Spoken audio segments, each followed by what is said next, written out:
আল্লাহ সুবহানাহু ওয়া তাআলার মহান দরবারে লাখো শুকরিয়া আদায় করছি, যিনি আমাদেরকে প্রত্যেক জুমার ন্যায় আজকেও সালাতুল জুমা আদায় করার জন্য মসজিদে আসার তৌফিক দান করলেন। এজন্য বলি আলহামদুলিল্লাহ।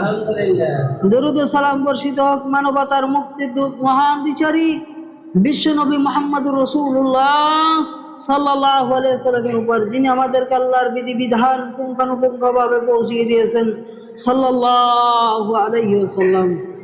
আমরা গত জুমা তথা শেষ রমাজানে আলোচনা করেছিলাম রমাদান পরবর্তী মাসে আমরা কি কি আমলগুলো করতে পারি, কি কি আমলের উপর অবিচল থাকতে পারি। আজকের জুমার খুতবার আলোচ্য বিষয় হচ্ছে শাওয়াল মাসের করণীয় ও আমল সমূহ।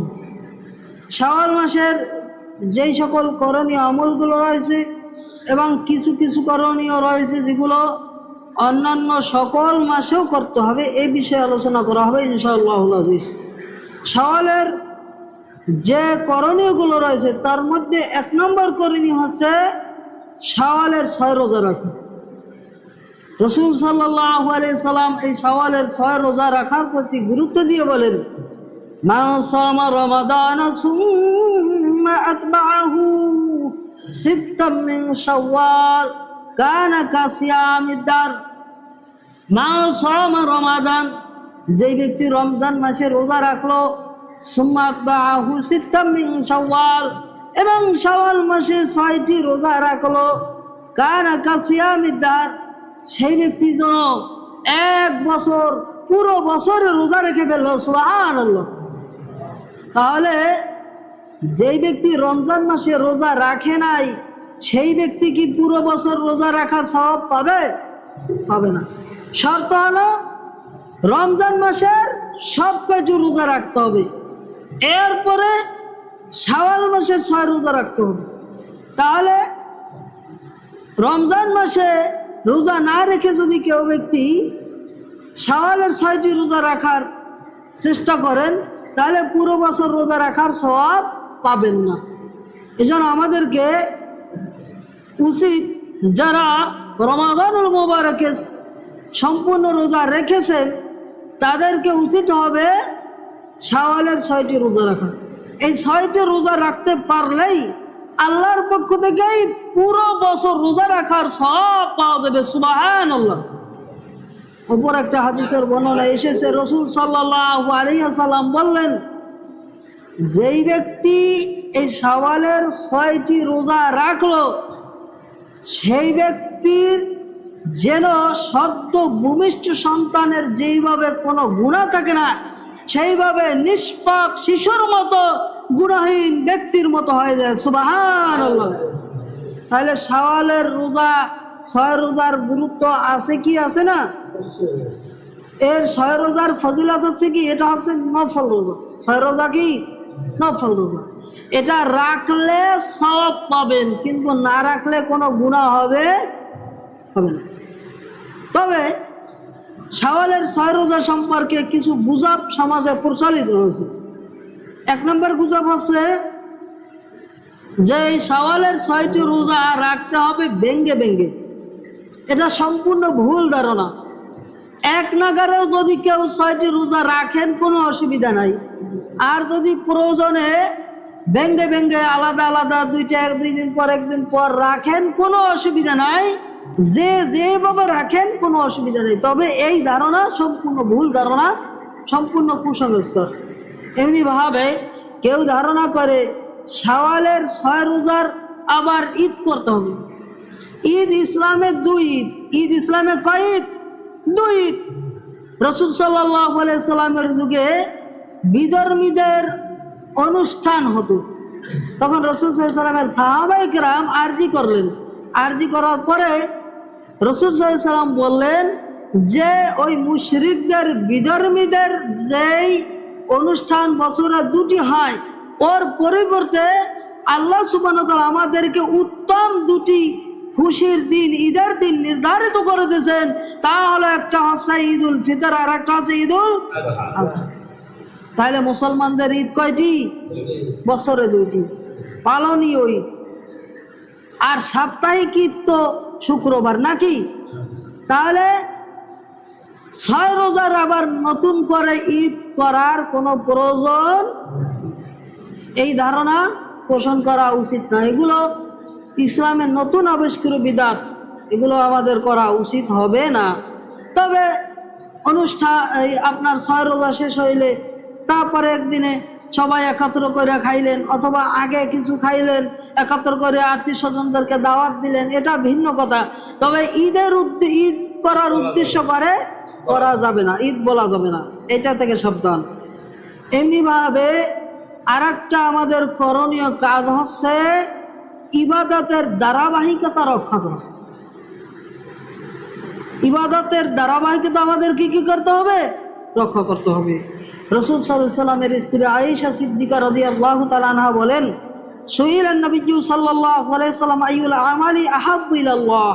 গত জুমাতে ওই হাদিসটি বলেছিলাম যে রাসূল সাল্লাল্লাহু আলাইহি ওয়াসাল্লামকে জিজ্ঞাসা করা হলো আল্লাহর কাছে সবচেয়ে প্রিয় আমল কোনটি?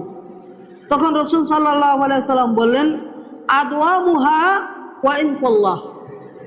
যদি স্বল্প আমল হয় সেটা সর্বাবস্থায় জারি থাকে, মানে নিয়মিত যে আমলটা করা হয় এই আমলটা হচ্ছে আল্লাহর কাছে সবচেয়ে প্রিয় আমল। এজন্য আমাদেরকে একবারে অনেক বিশাল আমল করব, একবারে অঙ্গীকার করলাম বা নিয়ত করে ফেললাম, কয়েকদিন করার পর আর ধারে কাছে নাই, এমন করা প্রয়োজন নাই। রাসূল সাল্লাল্লাহু আলাইহি ওয়াসাল্লাম যেই পদ্ধতিতে আমল করেছেন সেই পদ্ধতিতে আমল করি, সাহাবায়ে কেরাম যেই পদ্ধতিতে আমল করেছে সেইভাবে আমল করি।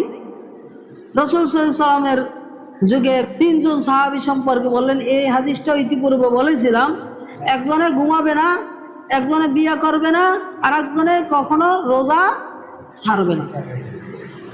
তখন রাসূল সাল্লাল্লাহু আলাইহি ওয়াসাল্লাম তাদেরকে ডাকলেন এবং জিজ্ঞাসা করলেন, বললেন, তা আমি তো রোজা রাখি এবং আমি তো রোজার ছাড়ি, এমনি বা আমি তো বিবাহ করেছি, আমি তো রাত্রে ঘুমাই আবার রাত্রে আবার জাগি, তাহলে তোমরা যে এইরকম করার জন্য চিন্তা করতেছো এটা উচিত নয়। অতএব রাসূল সাল্লাল্লাহু আলাইহি ওয়াসাল্লাম এই কথা বলার বলবেন, ওমাইয়ার গাব আন দীনিহি, যেই ব্যক্তি আমার দিনের মধ্যে থেকে ফাটল সৃষ্টি করবে, বৈরাগ্যপনা শুরু করার চেষ্টা করবে, ফালাইসা মিন্নি, সেজন্য আমার উম্মতের অন্তর্ভুক্ত নয়, নাউজুবিল্লাহ। এজন্য একজন সাহাবী বলতেছেন, আল্লাহর রাসূল, আমি প্রত্যেক দিনই রোজা রাখার সক্ষমতা রাখি। তখন রাসূল সাল্লাল্লাহু আলাইহি ওয়াসাল্লাম বললেন, এটা উত্তম নয়, উত্তম হচ্ছে তুমি কি করবে, সব মাসে তুমি 3টি রোজা রাখবে, এমনিভাবে সপ্তাহে 2টি রোজা রাখতে পারো, সোমবার বৃহস্পতিবার। সাহাবী বলতেছেন, আমি এর থেকেও বেশি সক্ষমতা লাভ করি। বলতেছে, তাহলে তুমি দাউদ আলাইহিস সালামের মতো রোজা রাখো। তিনি দাউদ আলাইহিস সালাম তিনি একদিন রোজা রাখতেন, একদিন রোজা ছেড়ে দিতেন।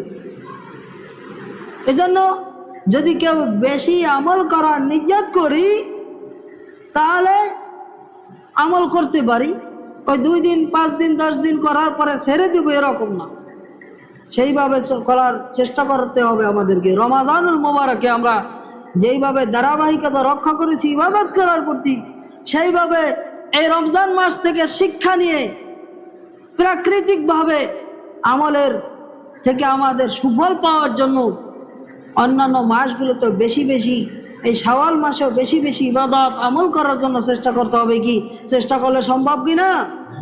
অবশ্যই। এজন্য রমজান মাস থেকে আমরা কি পেলাম?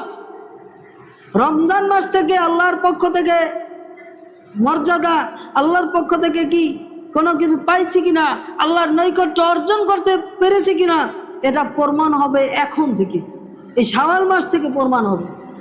এজন্য আমাদেরকে বেশি বেশি এই শাওয়াল মাস থেকে ইবাদত করার জন্য চেষ্টা করতে হবে। হবে কি হবে না? কিন্তু দুঃখজনক বিষয় হচ্ছে রমজান মাস চলে গেল কিন্তু মসজিদে মুসল্লিদের অভাব হয়ে গেছে, মুসল্লিদের খবর নাই। এটা খুব দুঃখজনক বিষয়। আফসোস, সময় যদি চলে যায় আর আফসোস করলে কোনো লাভ হবে? এই যে সেদিন বাসে অ্যাক্সিডেন্ট করে কত লোক মারা গেল, অল্প সামান্য কয়েকজন উদ্ধার করতে পেরেছে, আর সবগুলো মারা গেছে। কাউকে তো এখন পর্যন্ত নিখোঁজ অবস্থায় রয়েছে, অনেকে পায় নাই। চিন্তা করেন মৃত্যু কতটুকু আমাদের কাছে।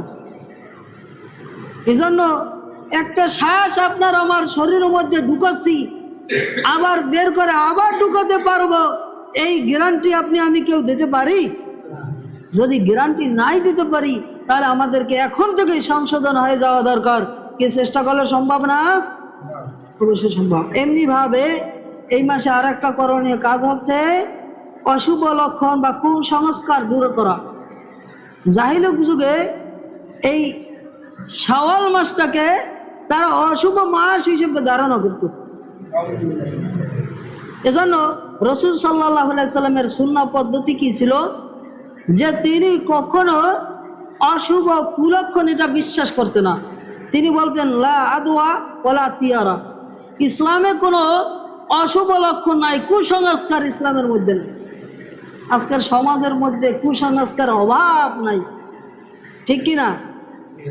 এজন্য আমাদেরকে এই কুসংস্কারগুলো দূর করার জন্য চেষ্টা করতে হবে। এক রোগ হয়েছে, এখন তার দ্বারে কাছেও যাওয়া যাইবে না। করোনার সময় তো মানুষেরা দূরে সরে গিয়েছে, এরকম আছে কি আছে না? সন্তান বাবাকে মাকে দাফন করে নাই, এরকম আছে কি আছে না? হয় নাই? এরকম অভাব নাই। অতএব আমাদেরকে সাবধান হয়ে যেতে হবে। এমনিভাবে রমজান পরবর্তী এই শাওয়াল মাসে আর একটি করণীয় কাজ আছে, রমজানের রোজা ইবাদত কবুলের জন্য আল্লাহর নিকট বেশি বেশি প্রার্থনা করো। এই জন্য মুআল্লা ইবনে ফজল রাহিমাহুল্লাহ বলেন যে তারা রমজান মাসের পূর্ববর্তী 6 মাস আল্লাহর কাছে প্রার্থনা করত যে আল্লাহ আমাদেরকে রমজান মাস পর্যন্ত পৌঁছাইয়ে দাও। আর রমজান মাস চলে যাওয়ার পরে আবার তারা কি করতেন, সুম্মা ইয়াদউনাহু সিত্তাতা আশহুরিন আইয়াতাকাব্বালাহু মিনহুম, এবং 6 মাস রমজান পরবর্তী 6 মাস আল্লাহর কাছে প্রার্থনা করত, আয় আল্লাহ রমজান মাসে যে ইবাদতগুলো আমলগুলো করলাম, এই ইবাদত আমলগুলো আমাদের কবুল করে নাও। এজন্য আল্লাহর কাছে কবুলের জন্য এখন থেকেই আমাদেরকে কি করতে হবে, প্রার্থনা করার চেষ্টা করতে হবে। কি চেষ্টা করলে এটাও সম্ভব কি সম্ভব নয়? অবশ্যই সম্ভব। এমনি ভাবে শাওয়াল মাসে বিয়ে করা সুন্নাত। শাওয়াল মাসে কি করা সুন্নাত? বিয়ে করা সুন্নাত। রাসূল সাল্লাল্লাহু আলাইহি সাল্লামের স্ত্রী আয়েশা সিদ্দিকা রাদিয়াল্লাহু তাআলা আনহা বলেন, জাওয়াজানি রাসূলুল্লাহ সাল্লাল্লাহু আলাইহি সাল্লাম ফি শাওয়ালিন, রাসূল সাল্লাল্লাহু আলাইহি সাল্লাম আমাকে এই শাওয়াল মাসে বিবাহ করেছেন, ওয়া বানাবি ফি শাওয়াল, এবং আমার সাথে সংসার করেছেন, রাত কাটিয়েছেন ও এই শাওয়াল মাসে। এজন্য আমাদেরকে শাওয়াল মাসে এখনো সময় আছে। শাওয়াল মাসে যাদের সন্তানাদি রয়েছে, ভাই বোন রয়েছে, আত্মীয় স্বজন রয়েছে, তাদেরকে বিবাহের ব্যবস্থা করার জন্য চেষ্টা করি। এটা এই শাওয়াল মাসে বিবাহের ব্যবস্থা করা, এটা হচ্ছে সুন্নাত। আয়েশা সিদ্দিকা রাদিয়াল্লাহু তাআলা আনহা তার অধীনস্থ যারা আত্মীয় স্বজন থাকতেন তাদেরকে এই শাওয়াল মাসে বিবাহের ব্যবস্থা করার জন্য চেষ্টা করতেন। এজন্য আমাদেরকেও এই শাওয়াল মাসের বিবাহের ব্যবস্থা করা উচিত। এই মাসকে কুসংস্কার বা অশুভ ধারণা করা যাবে না। যাবে? সাবধান। এমনিভাবে আমাদেরকে আরেকটি করণীয় কাজ হচ্ছে ফরজের ঘাটতি পূরণ করার জন্য বেশি বেশি নফল ইবাদত করা। যেমন রমাদানুল মুবারকে আমরা যে ইবাদতগুলো আমলগুলো করেছি, এই ইবাদত আমলের ঘাটতি পূরণের জন্য আমরা সাদাকাতুল ফিতর প্রদান করেছি। এর পাশাপাশি আমাদেরকে এখনো আমরা যেই সারাদিন 5 ওয়াক্ত নামাজ ইবাদত আমলগুলো করি, ফরজ ইবাদতগুলো করি, এই ইবাদতের কিছু ঘাটতি থেকে যায় কি যায় না? যায় না। এই ঘাটতিগুলো পূরণের জন্য আমাদেরকে বেশি বেশি নফল ইবাদত আমল করার চেষ্টা করতে হবে। বেশি বেশি নফল ইবাদত কীরকম? বেশি বেশি নফল রোজা রাখা, বেশি বেশি নফল নামাজ আদায় করা, বেশি বেশি দান সাদাকা করা। এগুলো করার চেষ্টা করলে সম্ভব কি সম্ভব নয়? অবশ্যই সম্ভব। এগুলো আমরা আদায় করার চেষ্টা করি। আল্লাহ সুবহানাহু ওয়া তাআলা কিয়ামতের দিন যখন ফরজে ঘাটতিগুলো দেখবেন, সুনান তিরমিজির বর্ণনা এসেছে 413 নম্বর হাদিসে যে আল্লাহ সুবহানাহু ওয়া তাআলা কিয়ামতের দিন ফেরেশতাদেরকে বলবেন, আমার অমুক বান্দার এই ফরজে যেহেতু ঘাটতি রয়েছে, দেখো খুঁজে দেখো কোনো তার নফল ইবাদতগুলো পাও কিনা। নফল ইবাদত যদি থাকে, এই নফল ইবাদতের মাধ্যমে আমার বান্দার ফরজ ইবাদতের ঘাটতিগুলো পূরণ করে দাও। সুবহানাল্লাহ। তাহলে আমাদেরকে বেশি বেশি নফল ইবাদত আমল করার জন্য চেষ্টা করা উচিত কি উচিত নয়? অবশ্যই উচিত। এমনিভাবে আমাদেরকে আরেকটি করণীয় কাজ হচ্ছে আত্মীয়তা সম্পর্ক রক্ষা করা। আত্মীয়তা সম্পর্ক বজায় রাখা আমাদেরকে চেষ্টা করতে হবে। হবে কি হবে না? রাসূল সাল্লাল্লাহু আলাইহি সাল্লাম বলেন, মান সাররাহু আইয়ুবসাতা লাহু ফি রিজকিহি ওয়া আইয়ুমসা লাহু ফি আসারিহি ফালিয়াসির রহিমাহু। রাসূল সাল্লাল্লাহু আলাইহি সাল্লাম বললেন, যেই ব্যক্তি চায় তার রিজিক আল্লাহর পক্ষ থেকে বৃদ্ধি করে দেয়া হোক, আর যেই ব্যক্তি চায় তার হায়াতটাও বৃদ্ধি করে দেওয়া হোক। কয়টা শর্ত দেওয়া হয়েছে? দুইটা। একটা, যেই ব্যক্তি চায় তার রিজিক বৃদ্ধি করে দেওয়া হোক, আর একটা হচ্ছে হায়াত বৃদ্ধি করে দেওয়া হোক। সেই ব্যক্তি যেন ফালিয়াসির রহিমাহু, সেই ব্যক্তি যেন আত্মীয়তার সম্পর্ক বজায় রাখে। সুবহানাল্লাহ। এজন্য আমাদেরকে আত্মীয় সম্পর্ক বজায় রাখার চেষ্টা করা উচিত কি উচিত নয়? আজকের বর্তমান সময়ে অনেক মানুষের আত্মীয় সম্পর্ক ছিন্ন করে বিভিন্ন অবস্থায় সৃষ্টি হয়েছে। তাদের সাথে কোনো সুসম্পর্ক বজায় রাখছে না, তাদের দেখা সাক্ষাৎ হলে কথা বলছে না, তাদের দেখে এড়িয়ে চলার চেষ্টা করে। এরকম সমাজে পাওয়া যায় কি যায় না? অভাব নাই। কথা বলবেন, অভাব নাই। এজন্য আমাদেরকে আত্মীয় সম্পর্ক বজায় রাখার জন্য চেষ্টা করতে হবে। আত্মীয় সম্পর্ক ছিন্নকারী জান্নাতে প্রবেশ করবে না। করতে পারবে? এজন্য আত্মীয়তা সম্পর্ক রাখলে দুইটি লাভ। এক নাম্বার লাভ আছে রিজিক আল্লাহর পক্ষ থেকে বৃদ্ধি করে দেওয়া হবে, আর একটা লাভ হচ্ছে কি হায়াত বৃদ্ধি করে দেওয়া হবে। তাহলে আপনি আমি কে না চাই আমার সম্পদ আমার রিজিক বৃদ্ধি করে দেওয়া হোক? কে না চাই আমাদের হায়াতটা বৃদ্ধি করে দেওয়া হোক? এমন কেউ আছে এগুলো চায় না? আছেন? কেউ চায় না, এরকম নাই, কেউ নাই। তাহলে যদি থেকেই থাকি আমাদেরকে উচিত আত্মীয়তা সম্পর্ক রক্ষা করার জন্য চেষ্টা করা। এমনিভাবে আর একটা করণীয় আমাদের কাজ হচ্ছে বেশি বেশি তাওবা ইস্তিগফার করা। আল্লাহর নবী সাল্লাল্লাহু আলাইহি সাল্লাম বলেন, ইয়া আইয়ুহান নাস, হে মানুষ সকল, তুবু ইলাল্লাহ, তোমরা আল্লাহর কাছে তাওবা ইস্তিগফার করো, আল্লাহর কাছে ক্ষমা চাও। ফাইন্নী আতুবু ফিল ইয়াউমি ইলাইহি মিয়াতা মাররা, কেননা আমি আল্লাহর কাছে প্রতিনিয়ত 100 বার তাওবা ইস্তিগফার করি। সুবহানাল্লাহ। এজন্য আমাদেরকে বেশি বেশি তাওবা ইস্তিগফার করা উচিত কি উচিত নয়?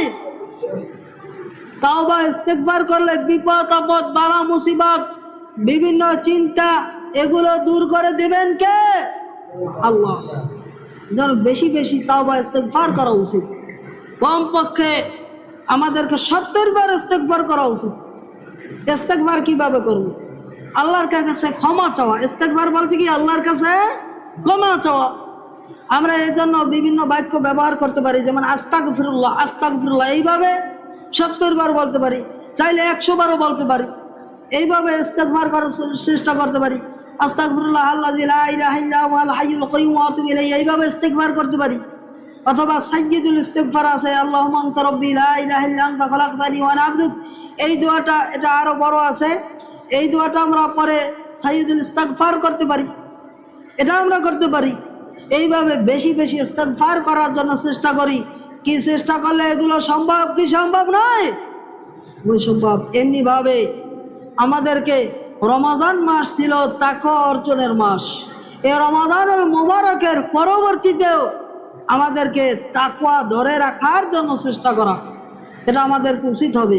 এজন্য আল্লাহ সুবহানাহু ওয়া তাআলা বলেন, ইয়া আইয়ুহাল্লাযীনা আমানুত্তাকুল্লাহ, হে ঈমানদারগণ তোমরা আল্লাহকে ভয় করো। এখানে ইমানদারদেরকে ভয় করতে আল্লাহ বললেন, বেদিনদেরকে কাফেরদেরকে ভয় করতে বলে না, বলছেন তাদেরকে ঈমান আনার কথা বলছেন, কিন্তু ইমানদারদেরকে ভয় করতে বলছেন। তার মানে ঈমান আনলেই মুসলমান দাবি করলেই পূর্ণাঙ্গ মুত্তাকি হওয়া যায় না, যায়? তাহলে মুত্তাকি হতে হলে আল্লাহকে ভয় করার মতো ভয় করতে হবে, হাক্ক তুকাতি, ভয় করার মতো ভয় করতে হবে, যথাযথভাবে ভয় করতে হবে। যথাযথভাবে কিভাবে ভয় করতে হবে? আল্লাহ যেই আইন দিয়েছে সেই আইন অনুসারে আমাদেরকে চলতে হবে। আল্লাহ যেই সকল বিষয়গুলো নিষেধ করেছেন সেই বিষয়গুলো থেকে আমাদেরকে বিরত থাকতে হবে, নাকি আল্লাহর আইনের উপরে নতুন আইন প্রণয়ন করার কোনো সুযোগ ইসলামে নাই? আছে? Of the people, for the people, by the পিপলের কোনো ইসলামে সুযোগ আছে? গণতন্ত্রের ইসলামে, আব্রাহাম লিঙ্কনের গণতন্ত্র ইসলাম কখনো সাপোর্ট করে নাই এবং করবে না। সাবধান, সাবধান। অতএব আমাদেরকে তাকওয়া এটা ধরে রাখার জন্য চেষ্টা করতে হবে। রমজান মাসে যেইভাবে আল্লাহকে ভয় করে সারাদিন কষ্ট করে রোজা রেখেছিলাম, যে কেউ দেখার মতো নাই, বোঝার মতো সাধ্য নাই যে আমি রোজা রেখেছি, বোঝার মতো সাধ্য কেউ ছিল? একমাত্র আল্লাহর সন্তুষ্টির উদ্দেশ্যেই তো রোজা রেখেছে কিনা? তাহলে সেইভাবে তাকওয়া অর্জনের জন্য অন্যান্য মাসগুলোতেও আমাদেরকে চেষ্টা করতে হবে। শাওয়াল মাসেও বেশি বেশি চেষ্টা করতে হবে, অন্যান্য মাসেও এই তাকওয়াটা ধরে রাখার জন্য আমাদেরকে চেষ্টা করতে হবে। কারো অন্যায়ভাবে মালামাল চুরি করে নেওয়া যাবে না, কাউকে আত্মসাৎ করা যাবে না, তার ধন সম্পদ কারো বক্ষণ করা যাবে না। অন্যায়ভাবে বক্ষণ করা যাবে? কাউকে অন্যায়ভাবে অত্যাচার নির্যাতন করা যাবে? কখনো করা যাবে না। সাবধান, সাবধান। আল্লাহকে ভয় করতে হবে, আল্লাহকে ভয় করতে হবে। আমি যা কিছু করেই না কেন আল্লাহ দেখেন কি দেখেন না? আল্লাহ দেখেন না? সব কিছু দেখেন, সব কিছু। আমি যা কিছু করি না কেন অতন্ত প্রহরী ফেরেশতারা কিন্তু সব কিছু লিপিবদ্ধ করেন কি করেন না? লিপিবদ্ধ করতে থাকেন। আপনি খাইছি বা কথা বলতেছি বা ঘুমাচ্ছি বা বসে আছি, এগুলো যা বলি সব কিছু অটোমেটিক আল্লাহর ফেরেশতারা রেকর্ড করে রাখেন কি রাখেন না? অবশ্যই রাখেন। সাবধান, সাবধান। অনর্থক কোনো কথা কাজ আমাদেরকে করা যাবে না, যাবে? সাবধান। এমনিভাবে শাওয়াল মাস থেকে আরেকটা করণীয় কাজ হচ্ছে হজ করার জন্য পূর্ণ নিয়ত করা। এখন থেকেই হজ করার জন্য পূর্ণ নিয়ত করতে হবে। রমজান পরবর্তী একবারে জিলহজ মাসের পূর্ব পর্যন্ত যে মাসগুলো আছে, শাওয়াল, জিলকদে, জিলহজ, এগুলো স্বাভাবিকভাবে হজের জন্য প্রস্তুতির মাস হিসেবে ধরে নেওয়া হয়। এজন্য এখন থেকে এই হজের প্রস্তুতির মাস শুরু হয়ে গিয়েছে। এজন্য আমাদের যাদের টাকা পয়সা, ধন সম্পদ রয়েছে, হজ করার জন্য পূর্ণ নিয়ত করার চেষ্টা করতে হবে। কি চেষ্টা করলে সম্ভব নয়? কেউ চিন্তা করে সন্তানকে বিবাহ করাবো বা বিবাহ দেব, অথবা একটা ঘর উঠাবো, অথবা অমুক একটা কাজ করব, তারপর সুযোগ পেলে হজ করব। কিন্তু এই যে সব অজুহাত দেখিয়ে হজ পরে করার নিয়ত করেন, কিন্তু সেই কাজটা পূর্ণাঙ্গ করার যদি সময় আপনাকে মৃত্যু না দেয়, তাহলে কি হজ করতে পারবেন? আপনার তো হজ করার ফরজ হয়ে গেছে। তো হজ করা যেহেতু ফরজ হয়ে গেছে, আর ওই যে পরে করবেন চিন্তা ভাবনা করে রেখেছেন, আর আপনি এই অবস্থায় হজ করতে পারলেন না, এই অবস্থায় মৃত্যু আপনাকে সেই হজ করার সুযোগ দেয় নাই, তাহলে আল্লাহর একটা ফরজ বিধান লঙ্ঘন করা অবস্থায় আল্লাহর কাছে চলে যাইতে হলো কি হলো না? তা আল্লাহর কাছে এই বিষয়ের হিসাব দিতে হবে কি হবে না? অতএব সাবধান।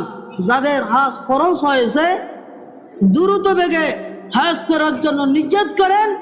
এখন থেকেই খোঁজ খবর লাগিয়ে দেন কিভাবে আমি হজ করতে যেতে পারি। টাকা পয়সা জোগাড় করেন, ম্যানেজ করে হজ করার জন্য পূর্ণাঙ্গ নিয়ত করে নেন। কি চেষ্টা করলে এটা সম্ভব কি নয়?